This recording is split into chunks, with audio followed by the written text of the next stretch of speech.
नमस्कार साथियों, स्वागत है अपने YouTube चैनल तालीम विद ज़ाकिर पर। दोस्तों, अधिगम की इस श्रृंखला में आज हम अधिगम का अर्थ समझेंगे और अधिगम की वो प्रमुख परिभाषाएं पढ़ेंगे जो हमारे किसी भी शिक्षक भर्ती प्रतियोगी परीक्षा के लिए बेहद महत्वपूर्ण हैं। साथ ही अंत में जो योकम और सिम्पसन के द्वारा अधिगम की विशेषताएं बताई गई हैं, जहां से प्रश्न बनने की संभावना रहती है या प्रश्न बनते हैं, उन विशेषताओं को भी इस वीडियो के माध्यम से हम पढ़ेंगे और समझेंगे। तो आइए पढ़ते हैं और समझते हैं।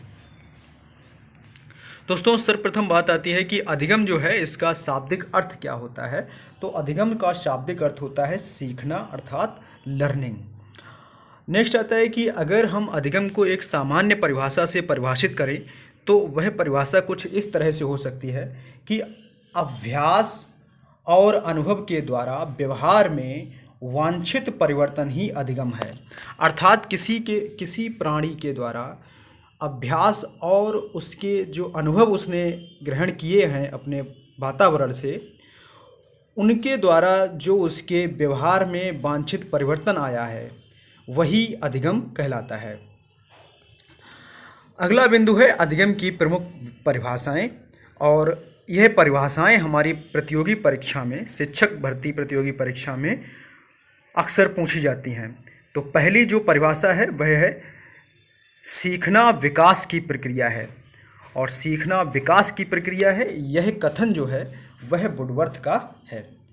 दोस्तों, बताना चाहूँगा कि प्रश्न कुछ इस तरह से परीक्षा में पूछा जाता है कि ये कथन दे दिया जाएगा कि सीखना विकास की प्रक्रिया है, यह किसका कथन है या कथन है। उसके बाद आपको 4 विकल्प रहेंगे प्रश्न में, और उन विकल्पों में से जो सही विकल्प होगा वो आपको चुनना पड़ेगा। तो इस तरह से प्रश्न अक्सर परीक्षा में पूछे जाते हैं। अगली जो परिभाषा है, यह परिभाषा भी बेहद महत्वपूर्ण है, जो कि स्किनर महोदय की है।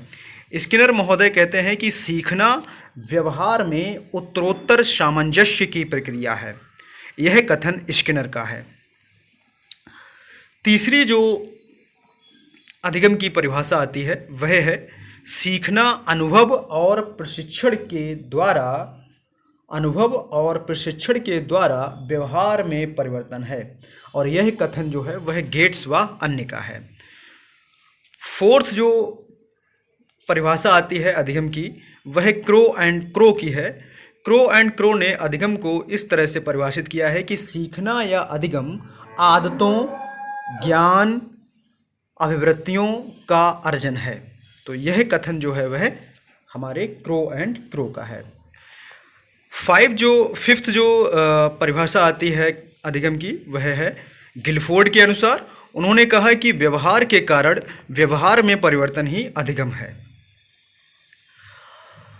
सिक्स्थ जो डेफिनेशन आती है अधिगम की, वह है नवीन परिस्थितियों में अपने आप को अनुकूलित करना ही अधिगम है, और यह परिभाषा हिलगार्ड की है।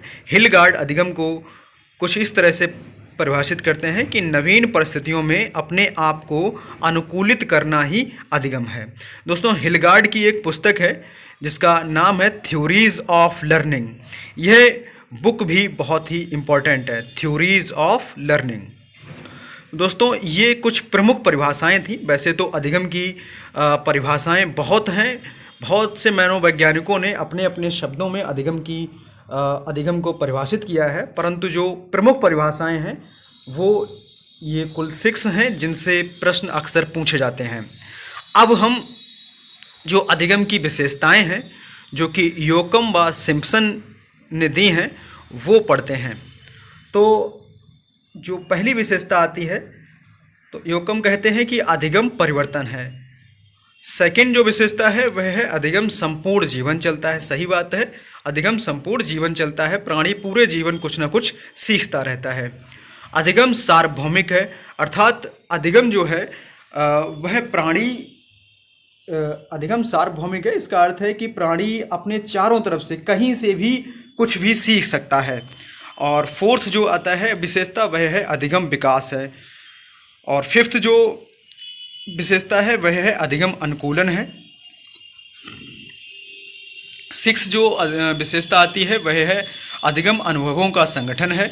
और सेवेंथ जो विशेषता आती है वह है अधिगम उद्देश्यपूर्ण है।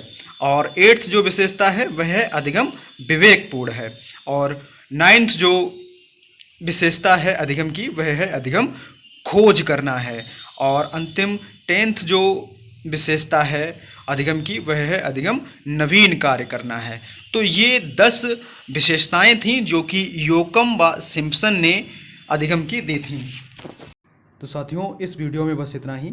मिलते हैं नेक्स्ट वीडियो में अधिगम के एक नेक्स्ट इम्पॉर्टेंट टॉपिक के साथ। तब तक के लिए धन्यवाद। जय हिंद, जय भारत।